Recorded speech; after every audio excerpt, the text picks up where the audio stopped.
was born in a snow-laden hamlet, peopled by Harvins, small folk more accustomed to the plow than the sword.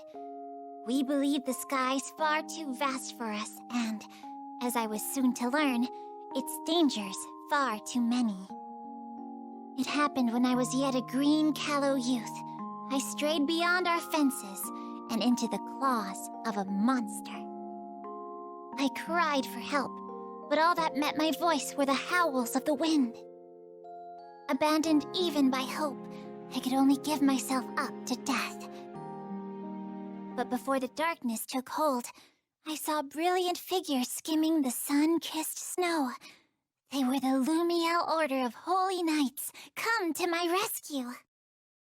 Oh, that there were words bright enough to reflect their flashing swords as they did battle with the beast. Or sounds tender enough to echo the kindness with which they took my hand and led me home. What can I say, but that they were as mighty and generous as the sun? On that fateful day, they gave me life and guidance. I learned that by shutting your eyes to danger, you only leave it free to wander in the darkness. Thus, I resolved to turn toward the light and become defender to the skies. I would join Lumiel and, with my farmer's hands, bear aloft the banner of virtue. I threw all my being into training, begrudging no amount of sweat or tears. And, with the passing of days, that little girl lost in the snow grew to become the captain of the Lumiel Order of Holy Knights.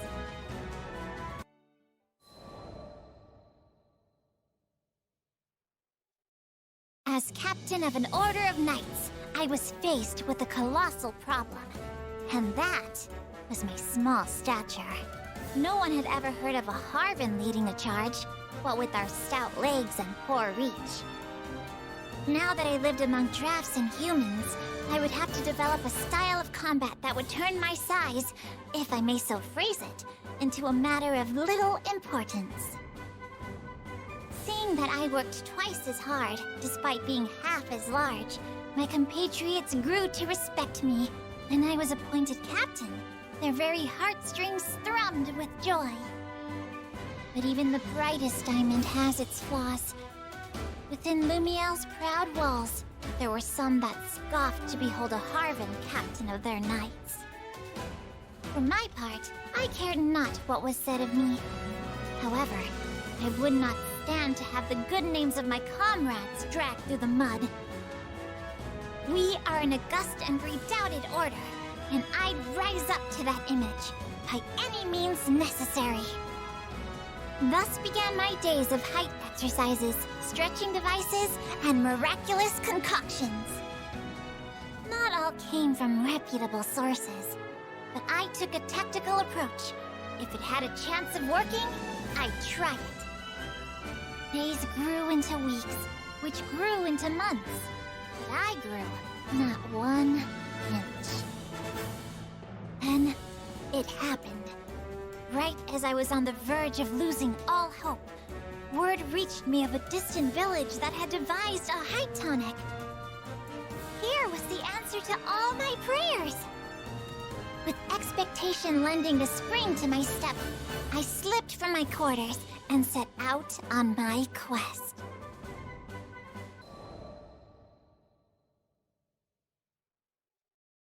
I had to take a mountain pass to the village, which was, in a word, perilous. Of course, I refer not to the countless monsters and bandits, whom I took down with ease. It was the tall steps and great boulders, insurmountable obstacles for a Harvin. I was forced to return to the foothills where, through Lady Sierra Carte, I sent out a dispatch for help. That was how I met the captain and crew of the Grand Cipher. With their aid, I reached the village without further incident, only to have my dreams utterly crushed. It turned out that this magic tonic was merely your average growth stimulant, designed to help a budding youth blossom to a seemly height. It could do little for a woman like me, already in the prime of her life. Thus, all my best efforts were dashed to foam. For the first and only time in my life, I cursed fate for cutting me out of so short a cloth. However, it was within the depths of despair that I would find a new hope. The crew of the Grand Cipher was bound for Estalucia, which is said to be an island of miracles. Could not some power there give me what I seek? With newfound resolve, I was determined to accompany the captain to the end of the skies. Needless to say, it pained me to take leave of the Lumiel Order. I still remember the look of surprise on former Officer Bautorda's face when I told him of my resolution. But in the end, he expressed his admiration for me and my quest to become the very figure of virtue. Lady Bridget and Lady Cordelia also gave me their blessings. Oh, there are no words to express how grateful I am to my kind comrades. I dream of the day I can return to them with my head held high, and its crown measuring many feet taller, being, at long last, in both body and spirit, the captain they deserve. Such are my thoughts as I peer out over the railings of the Grand Cipher unto boundless, majestic skies.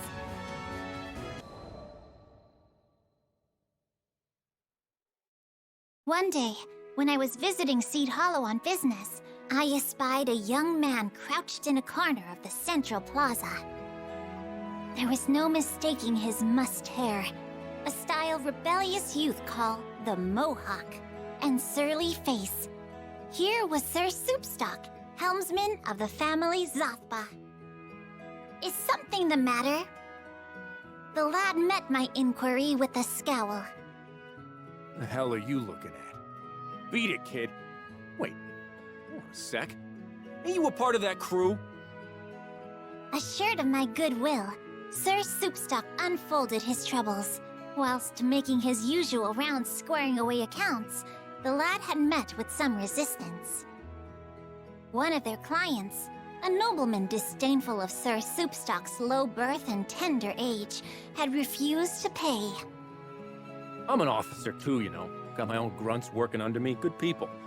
But we're dealing with the real frilly-pants, blue-blooded noble here. Any attempt to rough him up, it's straight to the slammer. 'Twas a treacherous path, Sir Soupstock added. A single misstep, and it was his reputation in the mud. Hearing this, my heart went out to him, for I knew what it was like to feel green and small, with judging eyes upon me. I offered him my aid. I appreciate the thought, but no offense. You look like a kid. If I bring you on my rounds, they're gonna change my name from Soupstock to Laughingstock. At that moment, a servant arrived, bearing a message from the nobleman in question. It read, "I've decided to pay. Meet me at the following location."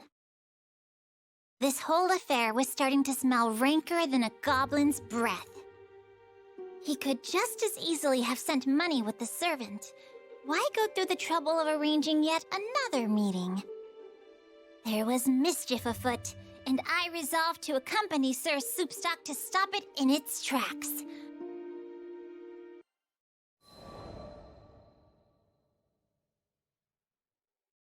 We arrived at the appointed location, a corner of Castle Seed Hollow, to find the nobleman gazing down at us from a parapet. Ah, just the face I've been waiting to see. My hair stood on end. The crooked smile on his face spoke louder than words. Though I knew his intentions to be wicked, still, I tried to help the man see reason. You gave your word to pay the family Zothba what they are due. Surely you would not break your troth and besmirch your honor. But the man only sneered. Leveling a finger at us, he cried, My brothers and sisters of the one true church, these are the enemies of Avia. In the blink of an eye, we were surrounded by Aviate soldiers. You did well to lead us here. So these were the remnants of Avia. Even the fall of the church had not been enough to shake their faith in Lilith. In their eyes, Sir Soupstock and I were interlopers, blasphemers they must put to death. You've got another thing coming if you think you're gonna get away with this. Sir Soupstock glared up at the Cullion. I too felt a righteous rage boiling within me. Crooked vice must be beaten straight with the hammer of justice. You shall rue the day you brought the wrath of Charlotta Fate upon your heads!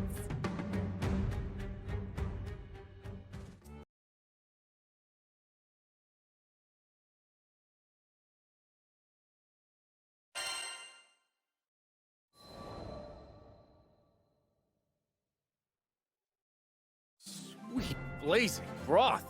That crew of yours really is full of beasts.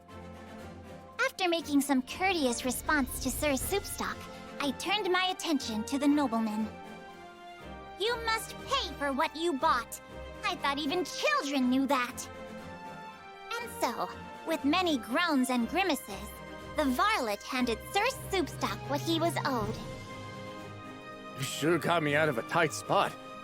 Thanks. And sorry about all that crap I said about you looking like a kid. I assured him there were no hard feelings. Comforted, he continued. I shouldn't be saying this being in my line of business at all, but truth is I'm not much of a fighter. Would have been dead meat if it weren't for you. He confided in me that, when the Tayuitar appeared, he felt the blood of courage draining from his body. I too am not immune to fear, but as a pure and righteous knight of Lumiel, I have duty, honor, and purpose as my guiding lights. Hearing that, Sir Soupstock graced me, for the first time that day, with a shy smile.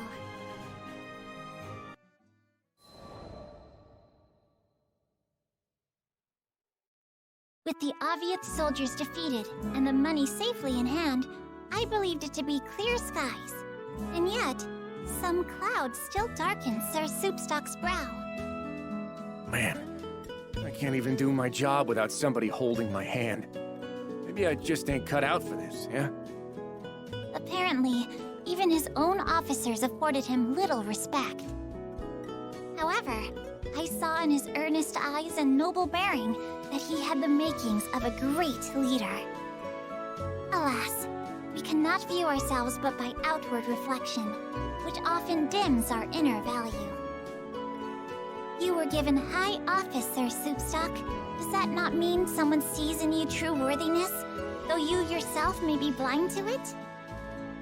You must polish yourself until the quality of your character shines forth for all the world to behold. If you remain forever pure and forever righteous, then surely those around you will be attracted by your light. The lad lent me an attentive ear. But my words were not enough to blow the clouds of doubt from his face. I mean, just take a look at how our city's split. You've got Golden Oaks, where the nobles and elite dwell, and the rest of us tucked away in Copper Square, which is, let's face it, a slum. He continued. Those wide-eyed beliefs of yours wouldn't last 2 seconds among the dirt and smoke of Copper Square. I wish I could be the person you say I am, but... Biting his lip, Sir Soupstock shook his head and fell silent.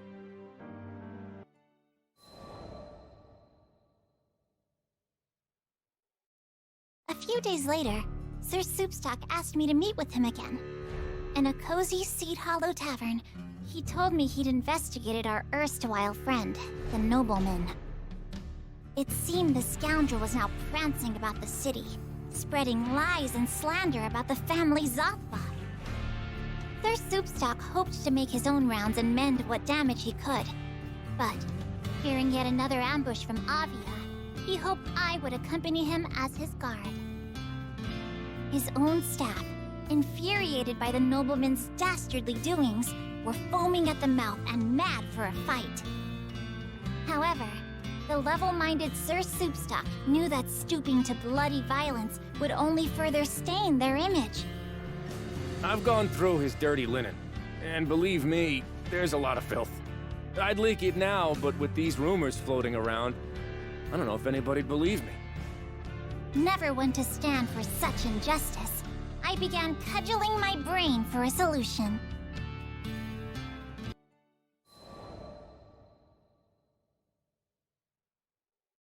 We began to meet with people in the street, contradicting the libel and restoring faith in the family Zothba. I learned that a good informant is well-known and well-trusted, and, according to his own officers, no one in Seed Hollow was better liked than Sir Soupstock. Though his mannerisms savored, admittedly, of a brute, at his core he was as sweet and pure as any lily. It was little wonder the denizens of Seed Hollow were fond of him. As we exchanged more words and tidbits of information, a picture began to form of the nobleman's intentions. He was not acting, it seemed, solely from a place of vengeance. The churl desired to build his own network of informants, using the remnants of the Church of Avia. Furthermore, in his lust for wealth, he was terrorizing the good people of Copper Square and compelling services from them. Thus, the family Zothba, who kept peace in the district, was to him a bother and a nuisance. It was likely he craved their banishment. Now, fully apprised of the situation, Sir Soupstock told me of his intention to once again meet face to face with the crafty villain.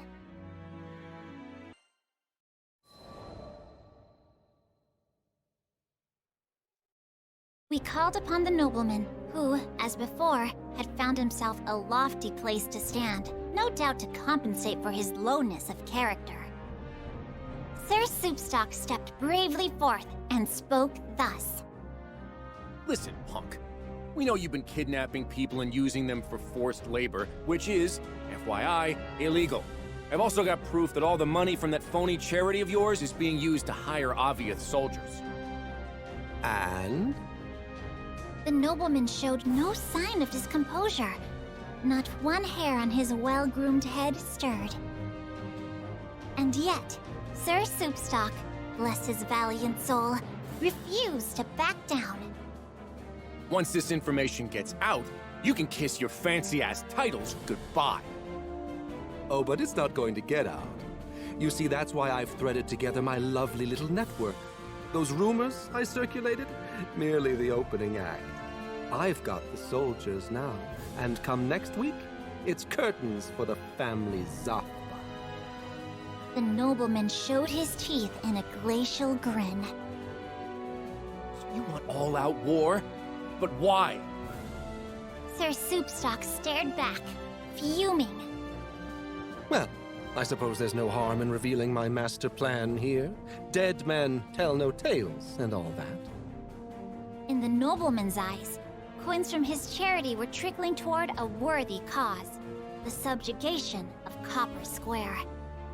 Putting the people there to work, he said, would do wonders for Seed Hollow's economy. Can't you see? I'm taking rubbish and forming it into something useful. You and all you Zothba toadies are standing in the way of progress. With that, the nobleman pointed an accusing finger at us. These interlopers mean to hinder the mission of the church. Destroy them. At the sound of his voice, Aviath soldiers sprung from the shadows and hemmed us in. Stand down, Sir Soupstock! I shall teach them a lesson they won't soon forget! Here was a knave that would exploit the weak for his own profit. If I failed to make him repent his crimes, 'twould be a stain on the name of the Lumiel Order! Fall, so that our church may rise again.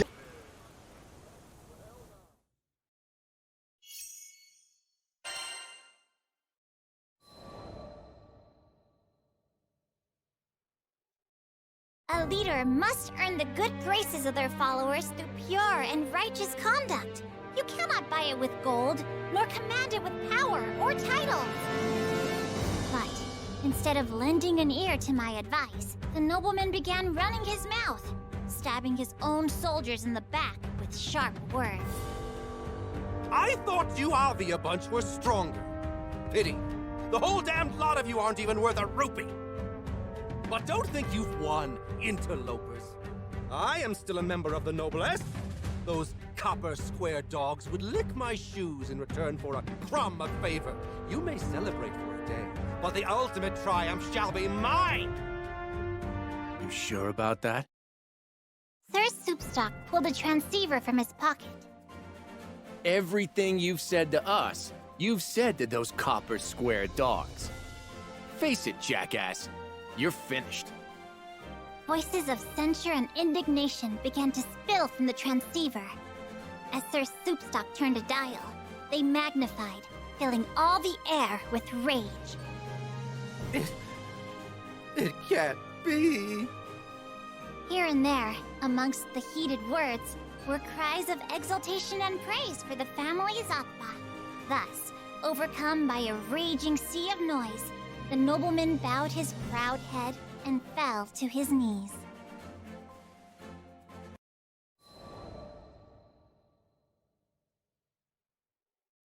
Sir Soupstock and his staff expressed great admiration for my swordplay. It's just mind-boggling, you know? You've probably trained harder than most of the best mercenaries out there.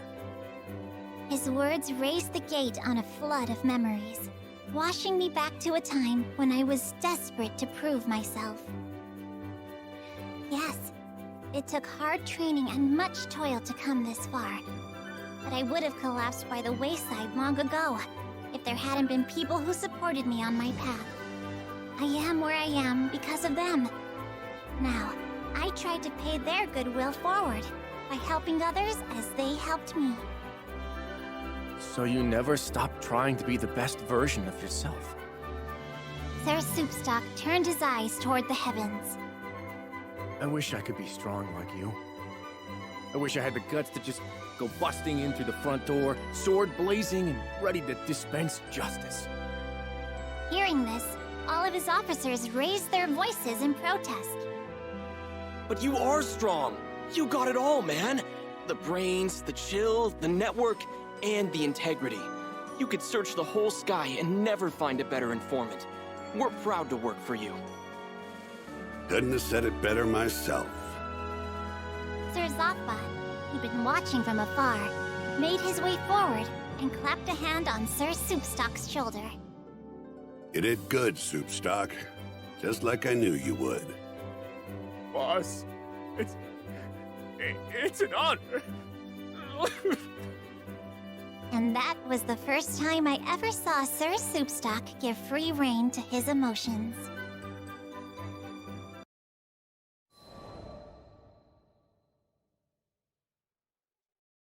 When I visited Seed Hollow sometime later, I heard at the Knick-Knack Shack a certain rumor. Apparently, one of the officers of the family Zappa had taken up forever pure, forever righteous as his creed. Even his staff could be heard reciting the words. The Justice Soup Gang, led by Mr. Mohawk, has been getting a lot of missions lately, and the family Zappa stocks are on the rise. Their soup stock, that is. I glanced about me and saw only faces as bright as the sun. And I knew in my heart that the warmth of those smiles did not derive from Lady Sierra Carte's rather pitiable jest.